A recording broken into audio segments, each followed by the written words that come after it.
Alright everyone, how are we all doing? Hope everyone's good. I'm not too bad. I'm feeling a bit hungover today. I was up quite late last night. I was sitting up here and having a few whiskies and sort of getting ready to turn in, and I noticed that Tony had gone live. So I put that on, and Adam, Amiga Old School, jumped on as well, and it was a really good stream. If you ever seen Tony's late night streams, they do tend to sort of descend into a bit of madness by the end, which is all part of the fun. But Adam was on, and he was showing off a lot of his sort of bits and bobs. That sounded a bit rude, didn't it? But I think he had a few sort of childhood toys that he dug up, and he was showing pictures of like his old setup on his computer and stuff, and then a few others jumped on, and as I say, it sort of descended into a bit of madness. I wish I'd joined actually. Tony did invite for me to come up, and but I said to him, "Oh, I'm a few whiskies deep, Tony," and I thought I'd probably make a bit of a twat of myself. But I think Adam was a little bit greased by the end of it, to be fair, and I don't think it would have mattered too much. And by the end of the stream, to be fair, I finished a whole bottle of Jack Daniels, and yeah, I decided enough was enough, and I had to switch off. And I think the stream carried on for a little bit after that. I mean, I'm a bit of a pest on Tony's stream anyway. I'm always on his case about, have you played Resident Evil yet? Have you picked up a Switch yet? All the sort of stuff that he talks about on his channel. Anyway, so yeah, perhaps another time, boys. If you're watching, I'll join you. I think Tony said he might be on tonight as well, but we'll see. Anyway, yeah, Master System collection. So I've got a few games to show. It's not a massive collection. I think typically with me, it's quality over quantity for me. I like to keep the collection small, keep the quality high. If I've got anything in here that I'm not liable to stick on and play every once in a while, then I don't know, there's not really much point in having it in my book. So yeah, history with the Master System. I've got quite a history with the Master System. It was my first console back in the day. I had a Spectrum and a Master System. I can't remember which one I got first out of the two. Older cousin, I talk about him a lot on the channel, but he was a year older than me. He tended to get things before I did. So I remember he had one. I think the first time I played a Master System, my mate Dave, a schoolmate of mine, had one, played one around his house. Alex Kidd. He had the Mark 1 Master System, which I'd love to get a smart Mark 1 Master System one of these days. They're not commanding sort of silly money just yet. I mean, you are paying for a fair bit of wedge for a decent one in good condition and boxed and stuff, but it's not got to what I would call sort of absurd prices just yet. But it's funny because I had the Mark 2, so did my cousin. And I always thought, growing up as a kid, that was the smarter of the two, and I thought that the Mark 1 kind of looked a bit, I don't know, I preferred the Mark 2, but now a bit older, with my retro head on, it's Mark 1 all the way, and that's obviously, that's putting aside the fact the connectivity on the back is better on the Mark 1. But anyway, so yeah, the Master Systems, my cousins and mine, were passed down to my younger bro.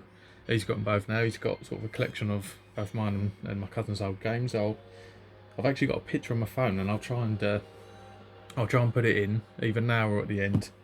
So he's got my old games in his cabinet with all the very sun-faded spines. And now, since I started collecting 5 or 6 years ago, I've just slowly started picking a few Master System games back up.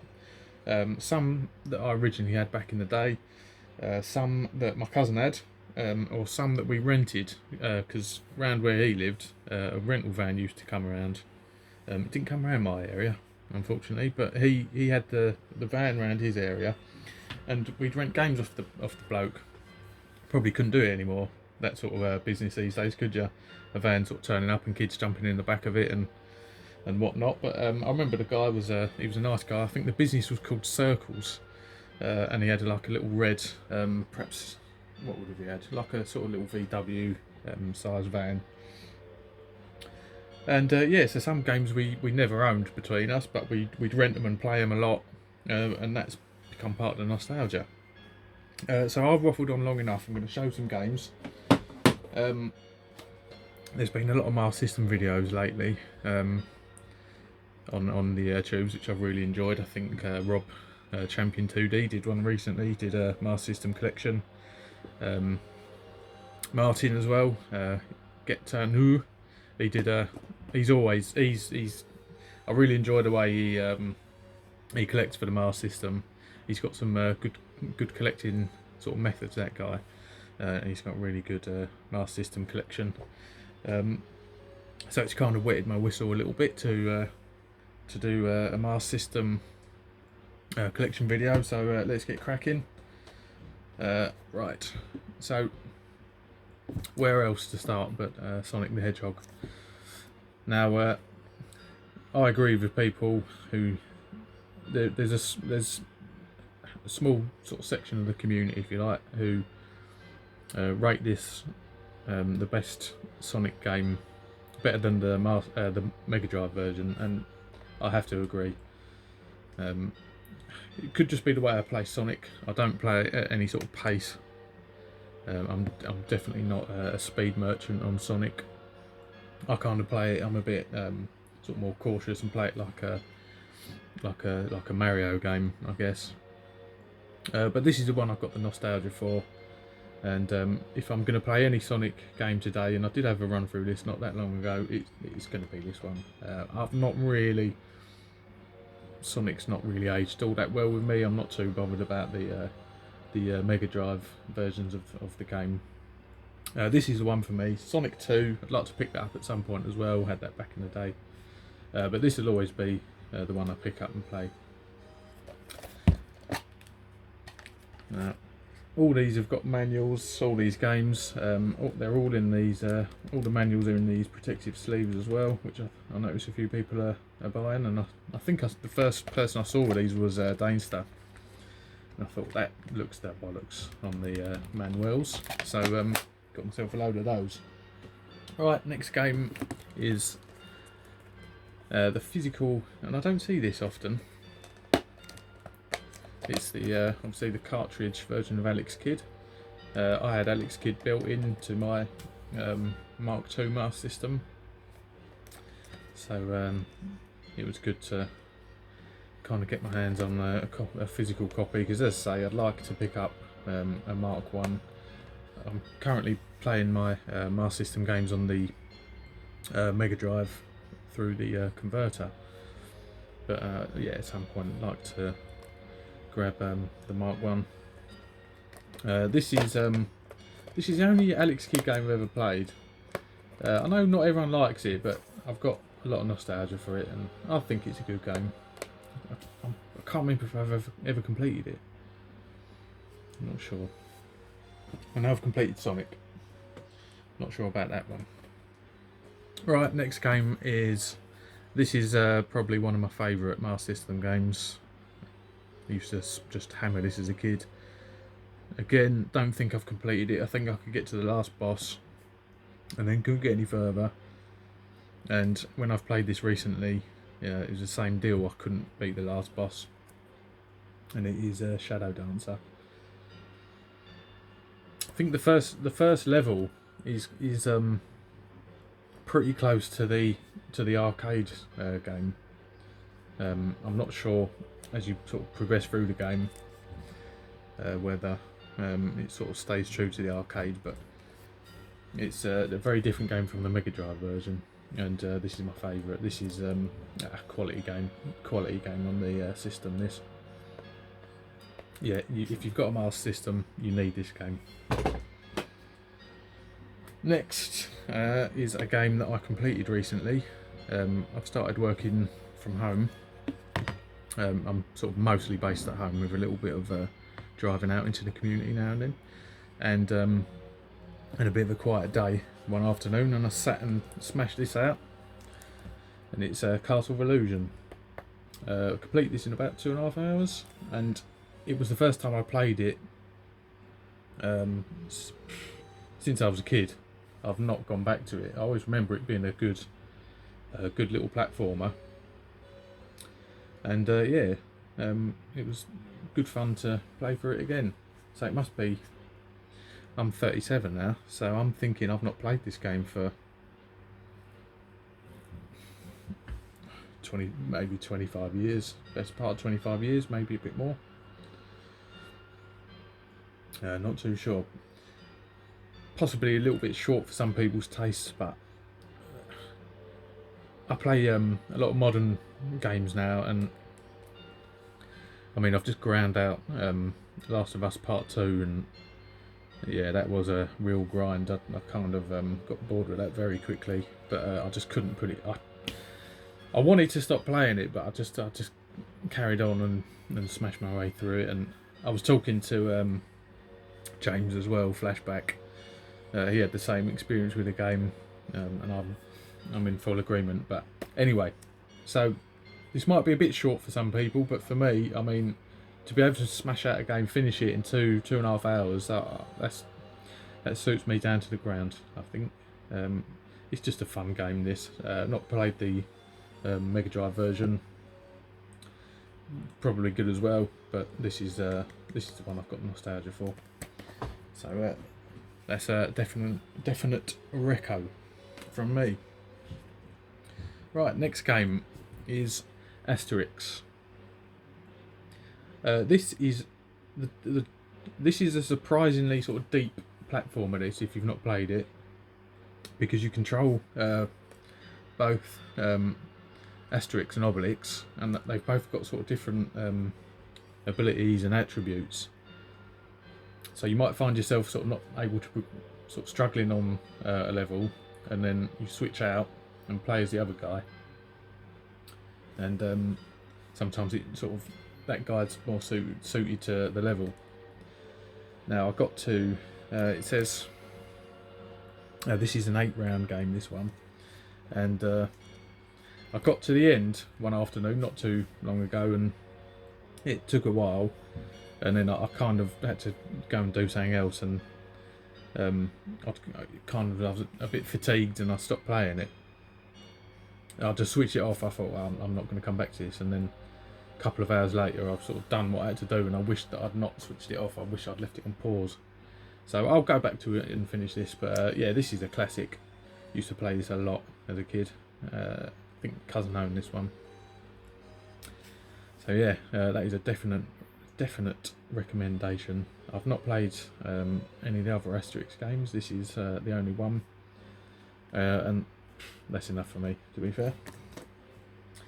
Right, next up is a game I've not played a lot of, to be honest, and it is Shinobi. I know Retro Red Steve, you're a big fan of this one. He did a playthrough of it not that long ago, and obviously a very good player. But yeah, I mean, I'll go back to it and play it. Obviously, I really like Shadow Dancer, and I'll go back and play this one as well at some point. It's just at this stage I've not put a lot of time into it. I've only owned this game maybe a year and a half. I've not been opening the boxes, but again, nice sleeves for the manuals, and I agree with everyone who says that the cartridge needs to face this way, and with the manual facing this way, that is the way to do it. The other thing I did is similar to Martin, Get At New. I went and bought a bundle of these. I got I think I got 12 for like 12 quid, and it worked out spot on, because that's exactly how many I needed to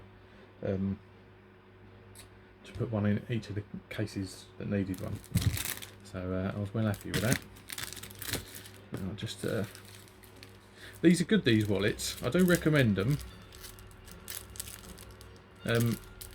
They look better in person than they do on camera. They look a bit sort of cheap on camera, but I assure you they're not. They are decent. I'll put that back together in a minute. Let's crack on. Right, this is a game that me and my cousin used to think was a bit shit. I don't know why. We were young and a bit stupid. But it's Operation Wolf. Yeah, we just used to. He had it, I didn't have it, and we just both thought it was a bit shit. Don't know why. I've not been able to play this yet because I haven't picked up a light gun. The other stupid thing that me and my cousin used to do was, as soon as we got a new Master System game, the first thing we'd do is we'd rip the hanging tab off. You know, wobble it back and forth, and then tear it off. What? Don't know why we did that. Why would you do it? Did we think that perhaps it weren't really part of the cartridge? It was just a part of the case. It was just there for storage. I'm not too sure. But I'm looking forward to getting sort of back into this. It was with this one. I didn't realise how highly rated this was until I saw. Who was the first to get a cab? I think it was Retro Dave. Got the Operation Wolf cab, and then it sort of changed hands a few times. And that just took the bollocks, and that's what sort of inspired me to want to go back and pick this up. And incidentally, this copy was sold to me. He doesn't know who I am. I don't think he's. I'm not sure if he's watching or not, but Daz Cojones Deloro sold me this. He did a video a couple of years back, maybe, when he was modding some Game Boy Advances. So I went onto his eBay page just to take a look at some of them, and I noticed he had this listed, and it was a very good price, and I thought, well, I need that, so bang, pulled the trigger, and it arrived in very well packaged, to be fair to Daz. Lovely condition as well. But yeah, so I need to get myself the light gun, so I can sit and put some time into this.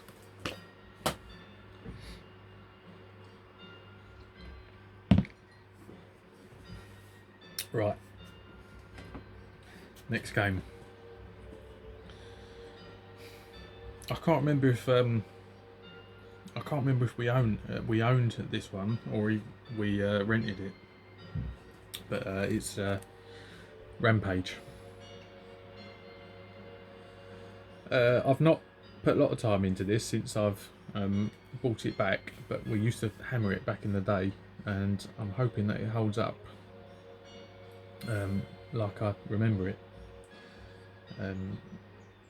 So yeah, perhaps I've just noticed actually 50 rounds. That's a lot of rounds. So yeah, but I used to love this back in the day, and yeah, definitely looking forward to it. I love the cover on that as well. It's kind of that midway point from where the Master System had some real basic art, and I really like some of that as well. And then by the sort of later on in its cycle, sort of the artwork had become a bit more complex, a bit more going on.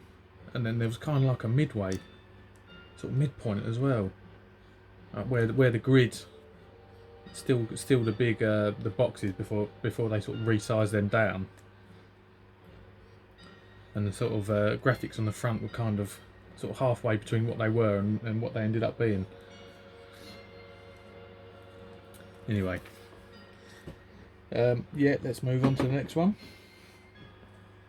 Right, now this is Right, so this is Spiderman on the Mars system. Now, I used to play this on the Game Gear. I never played it on the Mars system, and I believe, from, again, not put a lot of time into this since I bought it, but I believe that this is the same as the Game Gear version. And it's ever so slightly different from the Mega Drive version, which is a bastard, a complete and utter bastard, that game. Even with the cheats, I can't finish it.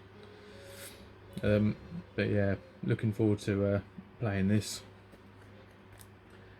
Actually, if anyone knows, see, I wonder if this this game's been recased, because it's got the not to be returned separately, like it was in a bundle, or I don't remember a Master System console being bundled with that, or was there some other deal? I'm not too sure.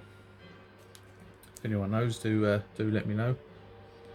But yeah, yeah, definitely looking forward to playing this. Just from my, I can't say it's a good game. I think the hit detection's a bit off, and it's a bit too hard as well, just for my taste anyway. I can't sit here and say it's a good game, and you don't really need it, but I've just got so much nostalgia for this, and I love Spider-Man as a kid, and to me, I'd rather pick this up and play this than the modern Spider-Man game on the PS4. That's just me. Right, next, classic R-Type. Everyone knows about R-Type. Don't need me to sit and talk about it. This is I buy a lot of my games from Chill Out Games. I'm sure a few of you have clocked the label. It does mean that I sort of pay a little bit. Their prices are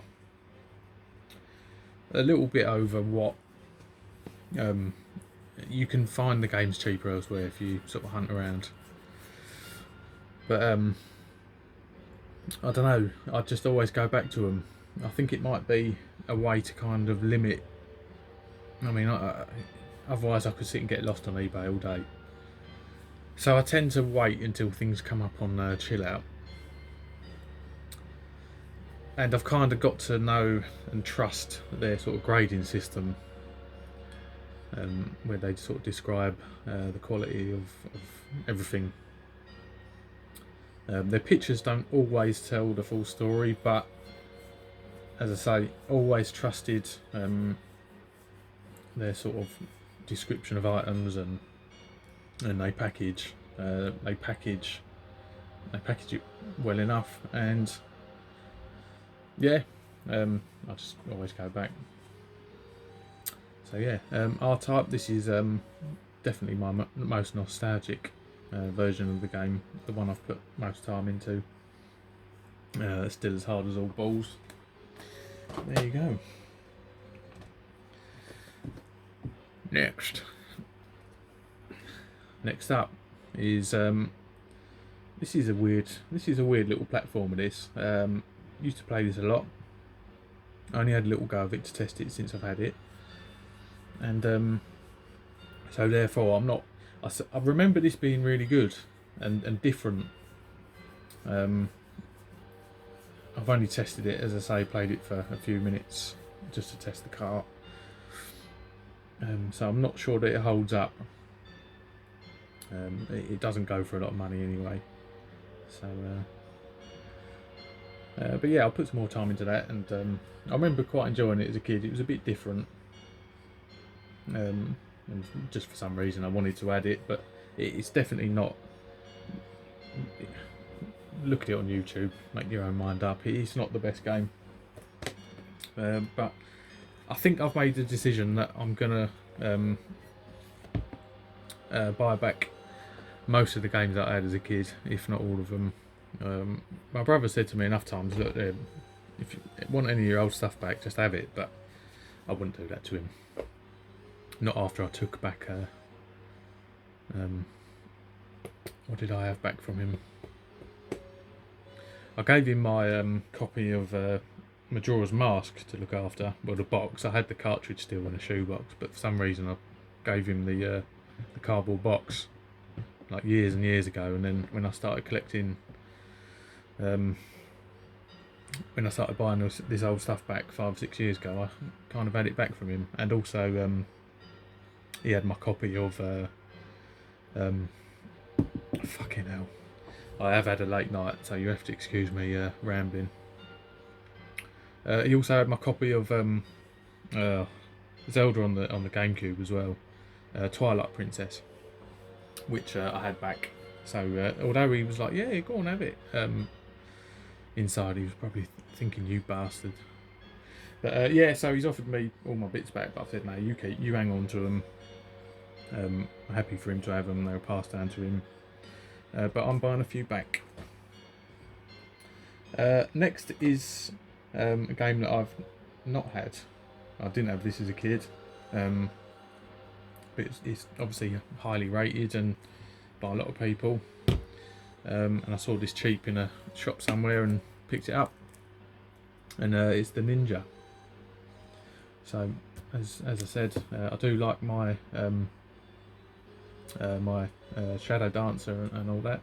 So this is kind of the root to that, is it? Is that fair to say? So yeah, picked this up. I've played it a little bit. I thought it was a bit annoying, if I'm honest, but you know, I'll go back to it. And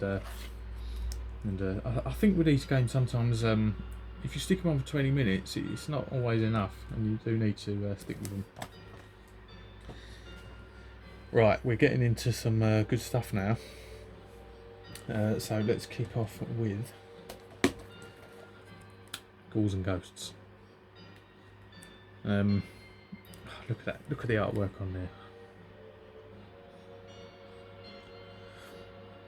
See, for me, I think the Mega Drive one looks shit hot as well, but that to me that's where the nostalgia is. This one. So yeah, me and my cousin used to play this to death. I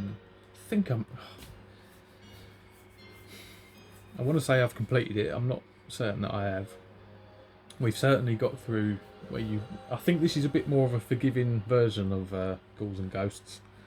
And I know that we got as far as when you sort of progress through the game, then you have to start again. I'm just wondering if we completed it. I can't remember. But I'll give it a go, and I'll try to complete it again. But this is by far my favourite version of Ghouls and Ghosts, or Ghosts and Goblins, or Super Ghouls and Ghosts. Yeah, by far my favourite. I wouldn't bother picking another one up. If I wanted to play Ghouls and Ghosts, I'd go to this one, get my fix. It's just me. Right, the next 3 games are some of my later editions, and I've not played any of them yet. I didn't own them, I've never played them, never seen anyone else play them, but I've seen other people pick them up and then watched a bit of YouTube footage and stuff, and I've decided to pull the trigger on some of these. So first is Master of Darkness. Now I would love to get some of the Castlevanias and stuff, the one on the Mega Drive, the Super Nintendo and stuff, the PlayStation version, but they just cost a fortune, don't they? So I was watching, I think it was Rob again, talking about this game and the whole Victorian England thing, and the Castlevania crossover. Yeah, that appealed to me, so this came up and bang. I have got a book where I keep the cost of everything that I buy, because I don't mind talking about what I've paid for stuff, but it's in a drawer somewhere. But this did cost a lot. I did pay. Do you know? I can't remember. But the condition it's in. Yeah, I paid a few quid for this. It was under 50, but it weren't. Was it 30, 40 quid? I can't remember. But yeah, again, not played it. I've tested it. Looks really good. I'm definitely gonna set some time aside to play this properly. So this has been shouted out by a few people, and just cheers lads, because yeah, I'm really pleased with it on sort of first look.